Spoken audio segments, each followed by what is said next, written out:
Welcome, everybody, to Amazing You podcast and YouTube channel, the space where inspiring stories of resilience, transformation, and hope come to life. And in each episode, we explore the journeys of individuals who have overcome challenges, embraced change, and created meaningful transformation in their lives.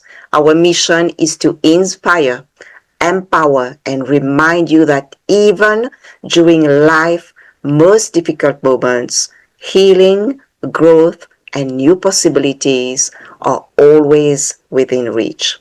And whether you are navigating personal struggles, relationship challenges, emotional healing, or professional setbacks, this channel is here to uplift and encourage you with authentic conversations, expert insights, and powerful stories of human strength and perseverance.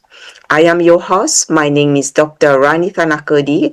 I am a clinical hypnotherapist specializing in rapid transformational therapy method.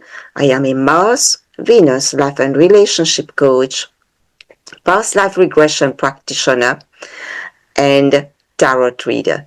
I am passionate about helping women to reconnect with their inner strength, heal emotional blocks, and create more fulfilling and empowered lives. And I would like to say a huge thank you to the audience who've been so faithful to the channels for the past 5.5 years. So thank you so much. And please continue to subscribe, like, and share. And if you are new today, thank you for being here. Please remember to share and like and subscribe to as much as you want and share to people as well, because that would help to get the algorithm up.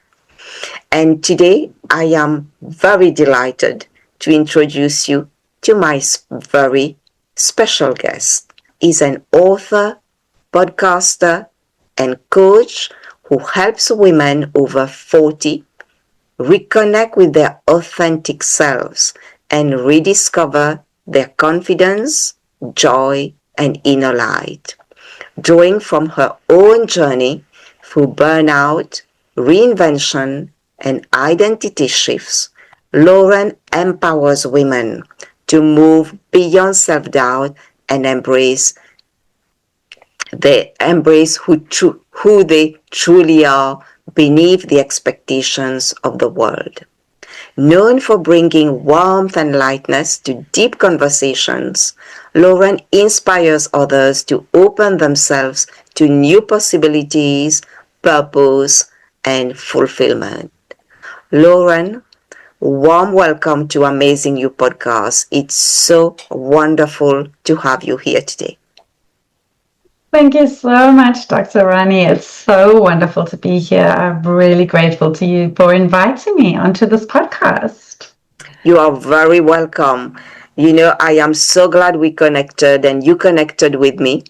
And the thing that we have in common, we have, I'm sure, many things, but the thing that we have in common is the book that we both are co-authors of. And the book is called Miracle or Normal. Yes, thank you for sharing it. So I am grateful for the book and for Dina, our publisher, who has brought us together, Yeah. Me too. Me too. And I So, read your story today. thank It's you. so beautiful. So beautiful. Thank you. And I look forward to being on your podcast soon, in a week time. Yeah. Yeah. Yeah. Yeah. Good. So let's kick off with the first question, Lauren, and so that the audience get to know you better. And if you can tell us very briefly about your story and what inspired you into helping women over 40 to reinvent themselves. Well, I am 53 years old myself. So, Still young, still very young at heart. Oh, yes, Yes. absolutely. And I serve the people who are my people, really. I serve the people who are going through what I'm going through. In midlife, we go through so many changes, and some of them are forced on us because, for example, we have bodily changes, which we, like, for example, we suddenly have this weight gain that we struggle to shift, and we are going through menopause. And then there's also things that are common to many women, and that is empty nest or children starting to grow up and leave the home. And that's another one that most of us are grappling with. And sometimes our husbands are ready to retire or talking about retirement, or we're even considering retirement at this age. And so that's another common one. So I really just serve the people who are going through similar things to what I'm going through at this stage of life. This is thank you for sharing that, because when we reach our 50s, I am in my 50s too.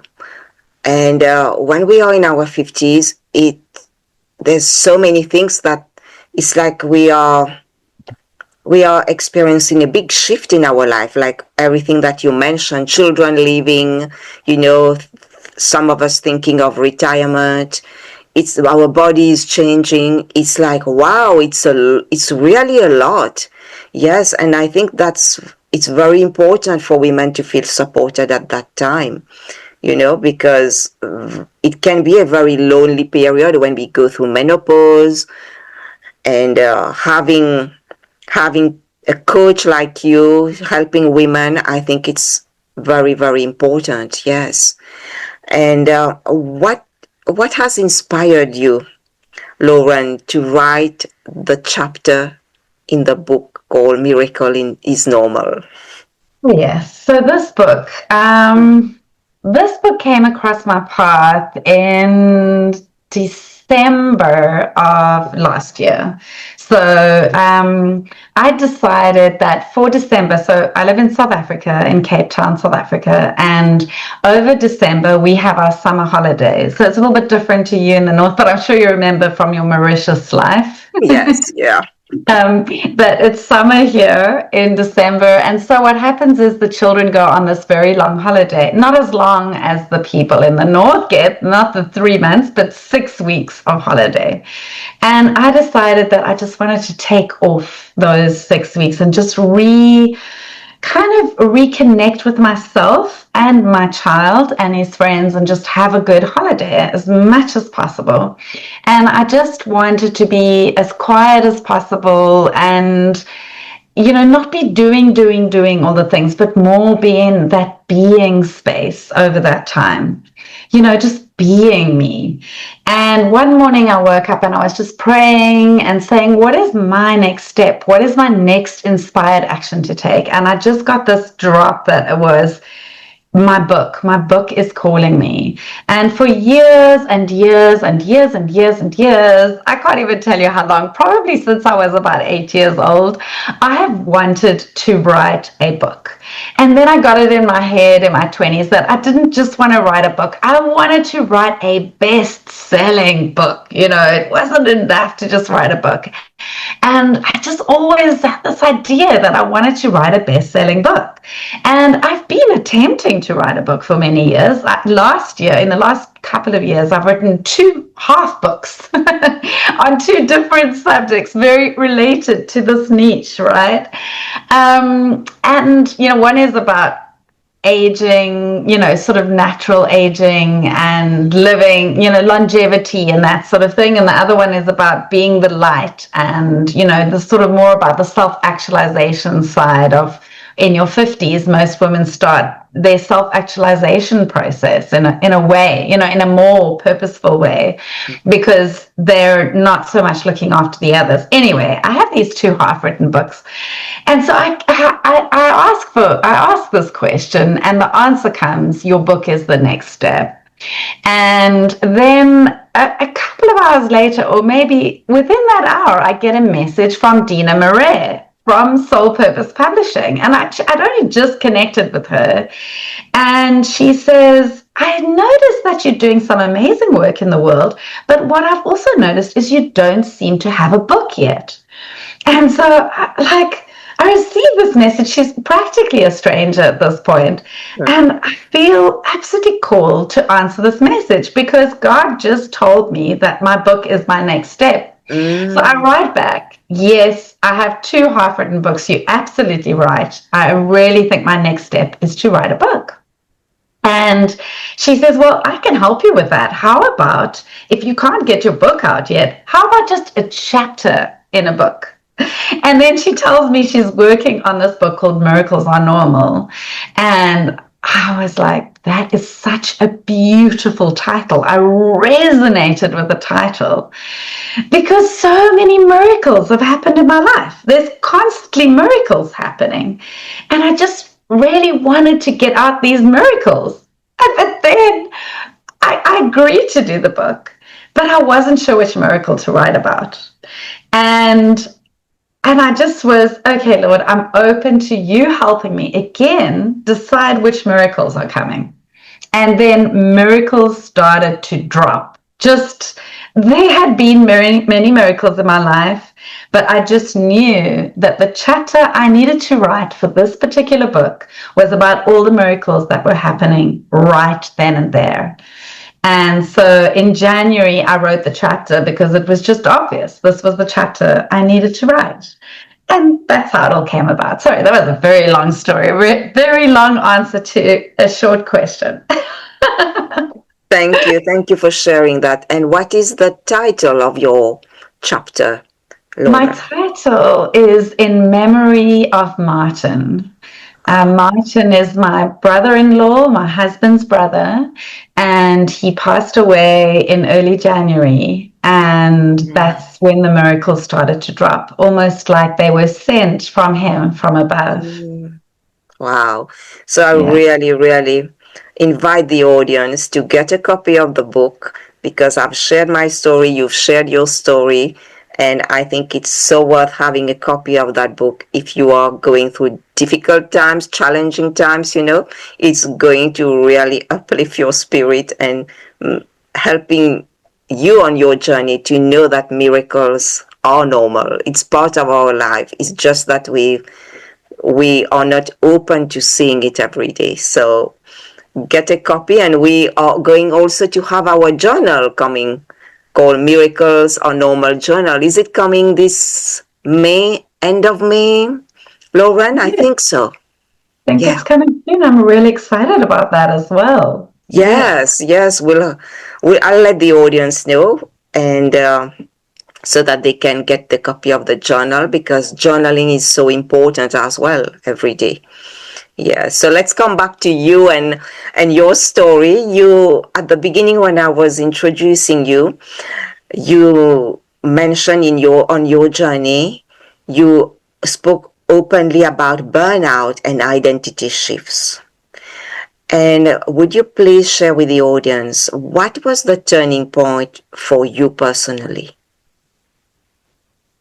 So my burnout experience actually didn't happen in my 50s. I burnt out in my mid 20s. I'm probably healthier now than I was in my mid 20s, which is really interesting. And so my burnout story is that I was a massage therapist for my 20s, full time, very full time. It became more and more and more full time. It became kind of 7 days a week, five or Mm, six massages a day, and they were an hour and a half, 2 hours long. And I was just completely overdoing it. And so naturally, my body started to break down. And it didn't help that when I was about 25, I had a car accident that sort of, there was a couple of broken ribs, and the car was completely written off. And it kind of sent me into a lot of health problems. So I started getting migraines, I started getting lower back pain and sciatica. I had irritable bowel syndrome. So I was really struggling with what to eat, what I could eat, and there were all kinds of food allergies coming up. And I was exhausted all the time, just totally fatigued and depressed, which is not me. Anybody who knows me knows that I am a very happy person. I don't get depressed very easily. And yet, in my mid 20s, I was just a shadow of what I am now and what I was normally. And I was trying everything to find solutions for this. But really, the ultimate solution was that I had to stop doing what I loved most, which was massaging. And that was a really tough choice. Like that, so that was a massive identity shift. I had to go from being this everything for everyone kind of person who said yes to every massage, to just stopping doing that and moving into a completely shifting into another me. And so that was the first time that I completely reinvented myself. And it was kind of, again, I think often our reinventions come from necessity, because we just cannot carry on living this way. And I learned a lot about myself in that, but actually it was only in my 50s that I really learned that was at play, when I discovered positive intelligence and I realized my top saboteur, this top way I sabotage myself, is being a people pleaser, is having these people pleasing tendencies. I was not able to say no. And I was giving until I was giving from an empty cup. And I find that's something many moms struggle with. I wasn't a mom at the time, but anybody in the service industry, who's serving other people, especially massage therapists, healers, carers, nurses, caregivers, anyone who is in any kind of caregiving scenario, we tend to be people pleasers. And it is our greatest gift to the world. People love us because we are so giving and caring, but it also can be our greatest downfall if we don't learn how to put those brakes on and how to, really just put some boundaries. I didn't even understand the word boundaries. When people spoke about boundaries, it was like, what is that? And it's taken years to actually learn really how to turn that around in my life and how to say yes to myself as well as to others, and to say it in a nice way, because the worst thing for a people pleaser is to become a nasty person and to become a selfish person, or to be told that they're a selfish person. And so they have to find a way to put those boundaries in place without doing it in an ugly way. Because otherwise it goes against the grain. It goes against their kind, caring nature, their generosity that they have of spirit. And so that is it's quite an art form, actually, to actually learn how to rein in the people pleaser and yet still be the beauty of the people pleaser, still be that person, because that's our natural greatest strength. And I think that's the case with all the ways that we tend to self-sabotage, is how to keep the strengths but not have the drawbacks. So how to stay in the sage brain when we are giving, and not tip the scales into something that doesn't feel good anymore. So yeah, it's been a lifelong journey, I would say, but it was probably one of my first complete reinventions of myself. That was indeed a reinvention. Thank you for sharing that and talking about people pleasing, because I am sure the audience, many of us from the audience listening, can connect with that, because many of us, like I work in the teaching, I do healing, and I can relate to people pleasing too, Lauren. I have been a people pleaser my whole life, and that drains us, our energy, and in the long run, because that was important when we were a child, that was useful. But as we grew up, this became a weakness because we were taken advantage of. Mm-hmm. So I think it's a very important topic that it's useful. It's very valuable to talk about it, because we have to stop that people pleasing. Because people pleasing is not being our authentic self. It's like giving out of desperation to be loved, to be appreciated, to feeling worthy. So after some time, we realize it's not serving us. And I would like you to share with the audience, where do you think the people pleasing come from in the childhood? Did you identify why you developed that people pleasing?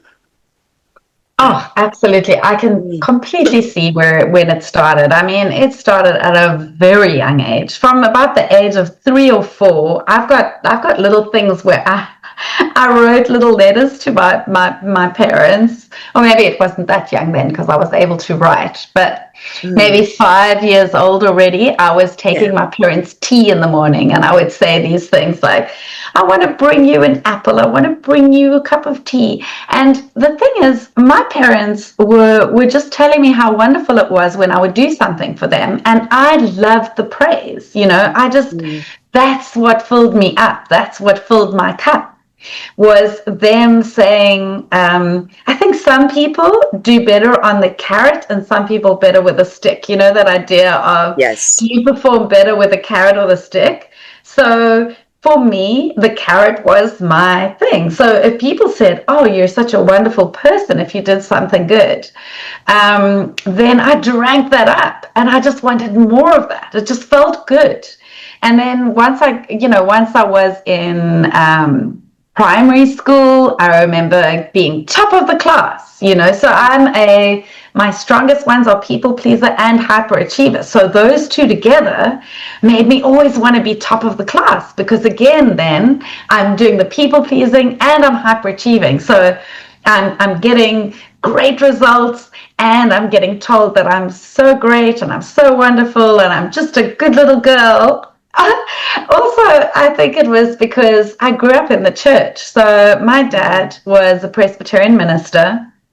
And so, of course, I was taught what it was to be a good little girl. I was taught Yes. about all of the rules, and I Mm. got that good girl complex, like not just coming from a very wholesome, very happy family. I had a really happy childhood, but it was coming from the church upbringing as well, learning all of the rules basically on how to live. I took those rules very, very seriously. Mm. And, I believe that if I was a good person, if I was just good and kind and loving and generous and all of the gifts of the Spirit, if those were just flowing through me, I've probably kind of had a bit of a Jesus complex my entire life. Mm. Or you might call it a Messiah complex, believing that, I mean, I still believe it today, that I believe that God resides within us, and it's why I'm attracted to all of the spiritual work that I do. So I do believe that if I can respond in the way that Jesus would respond, then I am living or walking the life of Christianity. And I don't think there's anything wrong with that. Mm. It's just when I do that to my detriment. It's when I do that to the point of having an empty cup. So there is this trajectory, one might say, like sort of the pendulum swinging kind of idea, where there's like a balance where you are giving where it still feels good. But as soon as it starts feeling bad, Mm. that's when you know you've overgiven, you've over-delivered, you've over-promised, you have said yes one too many times. And yeah, so it's about learning to give to yourself first, and then to give with a full cup, with a full heart, and an open heart. Yeah, I hope I'm making sense tonight. I'm just, I, Yes. Yes, Yeah. Lauren, because this is such an important topic, And if any, thank you for sharing those very, very valuable points. And if anybody who is listening and they are recognizing that they have been people pleasing their whole life, what is the first few steps or suggestions you believe they can start taking to stop that people pleasing behavior? So it's first to notice your emotions when you are giving. So notice if you're giving and then feeling resentful afterwards. If you're giving, waiting for a thank you, then you're not giving from a full cup. If you're giving just to get the thank you and to get the appreciation, I often see posts that people, put up saying, I did this and this and this and this, and why, especially children. Children are the least grateful people in the generally up until, because they are very egocentric, and that is how it is. We are born egocentric. Later we learn how to think about other people's feelings. So the nature of children is to not necessarily think about how the other person is feeling, right? So your children are not going to show their gratitude until they become parents themselves, generally, unless they themselves are people pleasers, right? So if you can give without wanting something in return, then you know you are giving from a good place. You are giving from a safe place. You are giving from a happy place. So first, notice your emotions. How do I feel when I give this? And the second step is to then ask, what do I want? What would I need? What would feel good for me today? What lights me up? Any question like that that resonates with you. So thinking about, okay, what does Lauren want today? Because we're so busy thinking about the other and what would make everybody else feel good, and we forget what makes us feel good. And I really thought that I was very in touch with what made me feel good until I started really delving into the pleaser, and I thought, well, what really? Like, what if could I make a list right now of 10 things that make me feel fantastic that I want to do on the weekend? Oh, 20 things. What about 50 things? What lights you up? And then if you really want to put it into practice, if you want to take the third radical step, go and do one of those things. Go and do something that is just for you, that makes you almost feel guilty, but please don't feel guilty. Something that is so for you, like it's not about anybody else, and just feel how liberating that feels. Has anybody on this call read The Artist's Way or gone through The Artist's Way? One of the things in the book The Artist's Way is to take yourself on an artist date once a week. It's one of the sort of fundamental things that you need to do. One is morning pages where you write down all the things you're thinking and you just get them down first thing in the morning. And the other one is this weekly artist date. And I think for the people pleaser, that is an essential step to actually go and do something for yourself. If not every week, every day. Why not every day? Think of one thing, even if it is to go and dance in your lounge. I've got this Get Happy playlist now that I put together on YouTube Music, where I think it's got over 200 songs now. I keep adding to it every time I hear a song that makes me bop and sing and dance and clap, and one of those feel good sing along songs. I've got this collection of songs and I put them on virtually every single day, and I dance around my lounge, or I dance while I'm busy packing the dishwasher or whatever.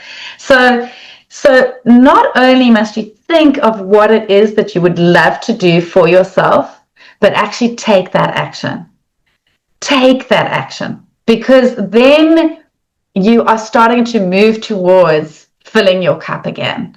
So if it's a walk in the park or on the beach, or a dance around the lounge, or if it's reading, like sitting and reading. My mom, I remember, she's also got this people-pleasing tendencies, no surprises there. These kind of traits often run in the family, right? And what she used to do is she would lie on her bed just reading a book, reading a novel.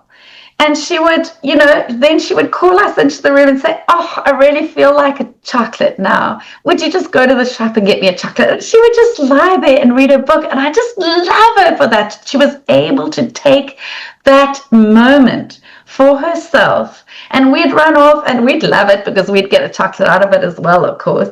Run off, get her a chocolate, and she could just lie and indulge and do her favorite thing. So, whatever is your favorite thing, whoever's watching today, your favorite thing, think about that, write a list, and give yourself that.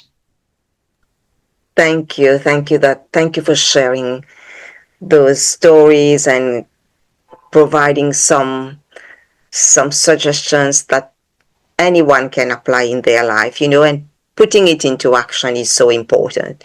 Taking action every day so that you can reclaim your light and be your authentic self. And Lauren, I know you work with women who are over 40. Why do you think it's so reinventing themselves is such an important conversation for women over 40? I think because there are a lot of changes happening for one. Mm. Maybe you don't. If you're really happy with your life, there's no need to reinvent yourself. It's only if there is that niggle. Like there's what happens a lot when people reach their 40s or 50s.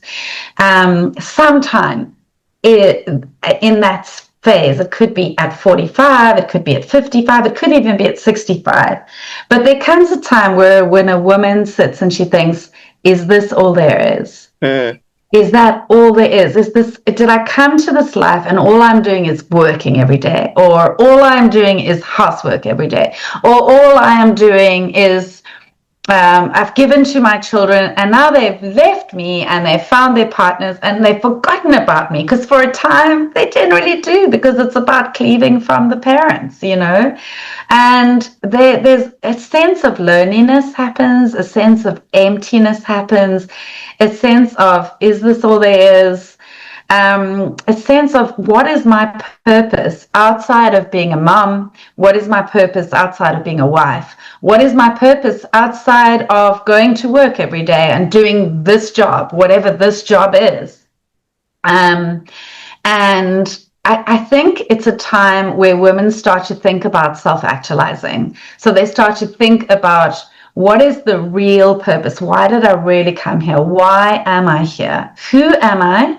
And what brought me to this planet? And yes, for many women, they might have fulfilled already a major part of their life purpose. They might have raised a family.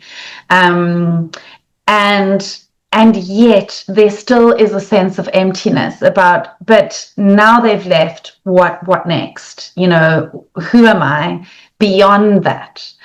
And maybe they want to leave a legacy. Maybe they do want to write a book and leave a legacy. Maybe like for me, that was a very big turning point for me to get this chapter and, of a best-selling book. That was really important, because now I can be almost 100% sure that my book, when it comes out, will also be a bestseller, as I've always wished. And those kind of things are important to a hyperachiever, right? Yes. Yes, that's true. But yes, so it's finding that what is that thing that lights you up and that's going to really take you into your later years, and feeling the joy. And it really is, it's only if you're feeling some discontent that it's important to reinvent yourself. Please don't reinvent yourself if you're happy as a lark. But I find that many women at this age start to feel some kind of stirring of dissatisfaction, and they're ready to walk into a new version of themselves, create a new identity for themselves. Yes, thank you, Lauren. That is so true. I have met so many women that have poured into their family for years, and suddenly they realize they are 40 and 50. Where has the time gone?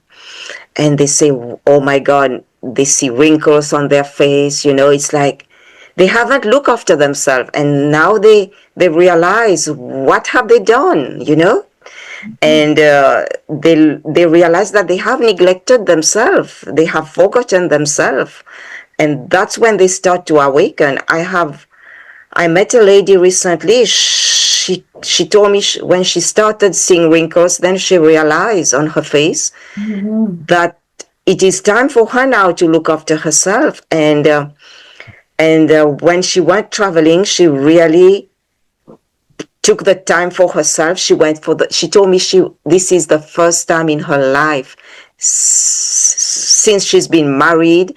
It's the first time that she's traveling alone. Oh, wow. And she felt so good about it. She felt so Congratulations. rejuvenated and Oh, so happy. And she told me from that day onwards, now she's going to put herself first and do more things for herself. And the transformation that has happened is incredible, because when she got back home, her husband appreciated her even more. Her children had a different outlook on her, and they really value her more because she decided to take time for herself for the first time of her life. And she looks much younger. She was radiating, I tell wow. you, after the holidays. Oh, And and I know of another acquaintance of mine. She has poured so much in the family, from a very young age, very difficult childhood. And now we were talking and we said, now we are 50, and we are telling each other, oh, wow. And she was saying how much time has gone by. And she realized that she hasn't made herself happy, and she said now it's the time to live her life. She said, if now or never, if she doesn't do it now, it won't happen. So she decided to take those action steps and decided that this is not the relationship she wanted, and decided to get divorced. And wow. she's in that process and feeling much happier within herself. Yeah, she realized that she couldn't live that life that she had to please people. It's like she has to put herself first. Yeah, so I think that's very, very true. And these are the questions that we start asking. Those three questions. Why are we here? Where do we come from? And where are we going? Yes, exactly. So if anybody hasn't asked themselves those questions, so please start to ask, to find these answers to those questions, because you have the answers within you to to find these answers to those very, very crucial questions, life questions, I would say. And Lauren, what would you like to say to women who are listening to us today, but who feel stuck, and who would want to become that woman that is herself, that is free? What would you like to tell those women today? Well, I want to tell you first and foremost that it's an inner journey first, that it's about looking inward. It's not about outward. We generally tend to think we are like this because of our circumstances or because someone else made us like this. So the tendency is to kind of say, to be always looking outward, like, oh, I'm married to a narcissist, or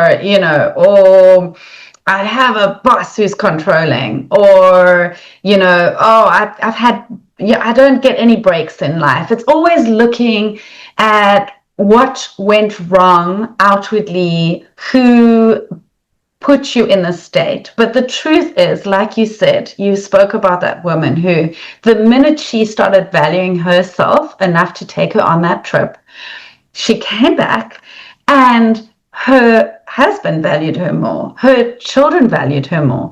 It is always the inner journey first. Your outward world will change once you change inside. And that is the kind of work that I will help you with, is the inner journey, and helping you to just keep bringing it back to that inner journey, and One can sit in therapy for years and years and years and talk about the others and the circumstances and all the reasons why. And it's actually only when you own 100% where you are in life, you take 100% responsibility for every single part of your life, that you actually can break free. So that's where it starts. And that sounds very scary and very onerous, which is why it's so important to work with a coach, any coach who can help you with that inward journey. And make it feel lighter and simpler and show you the steps, show you the way. Somebody who's already done that inner work and has always continually, we've never done it completely, have we? There's always going to be things that hit us where we suddenly realize, oh, there's more inner work to be done. It is like that peeling away of the onion layers. But someone who's a little bit further than where you are at right now. So get help. Make sure you get help. Make sure you realize that it is an inward journey first. And think about your state that you want to have. So it starts with knowing what frame of mind you would like to have. There's a beautiful Bashar quote that says, circumstances don't matter. Only my state of being matters. Which state of being do I prefer? So state of being is pretty much similar to frame of mind. So this idea of, do I want to be love? Do I want to be light? Do I want to be gratitude? Do I want to be joy? How do I want to feel is an easier way to put it. How do I want to feel in my life? Do I want to feel excited, adventurous? Do I want to wake up in the morning with a spring in my step and a feeling of excitement for the day? Or is life just going to carry on being this drudgery? And you are in charge of that. You're in charge of that feeling. So first decide what feeling you really most desire. Maybe it's peace. Maybe it's a feeling of peace. Maybe it's nervous system regulation that is most important to you right now. If you're feeling really scattered and stressed and, like a anxious bunny, if that's the thing that is bothering you, then peace is probably what you're looking for. But each person needs to choose that state that they want to have, and maybe it's different on any given day. But look at what is bothering you and then choose the opposite state that you would really like to have, and know what that state is and find a way to give it to yourself. So for example, if you want to feel joy, then maybe the idea is put on that Get Happy playlist and start dancing around the lunch. You're going to feel joy. It's pretty difficult not to feel joy when you are dancing to your favorite song. You will feel some joy bubbling up. If it's peace that you want, then you want to sit quietly and just take some deep breaths and put on a meditation, or hypnosis session, or something that really makes you feel really calm. Maybe it's just as simple as sitting with yourself, putting your hands on your heart and feeling into the vibration of your heartbeat. Noticing whether you can feel the vibration of your heartbeat and coming into that quiet moment of presence, taking a few deep breaths and feeling that peace and knowing that this moment is the only moment that is, and you feel safe, you have a roof over your head, everything is good right now in your world because you are breathing, you're alive. Coming into that moment, and that's instant peace. So finding that thing that brings you instant peace. If it's gratitude you want to feel, writing down a list of all the things that you're grateful for, or just thinking about them, just pointing them out, just sitting in your room and going, I'm grateful for this cup. I'm grateful for this water. I'm grateful for this book. I'm grateful for my body, that, my eyes that can see, my ears that can hear, Noticing all of the things that you have to be grateful for in this moment right now. And that's how quickly you can have a state change. It is a matter of choice. And if you can start to bring yourself into that state change more and more and more, you will notice the world around you will start to change.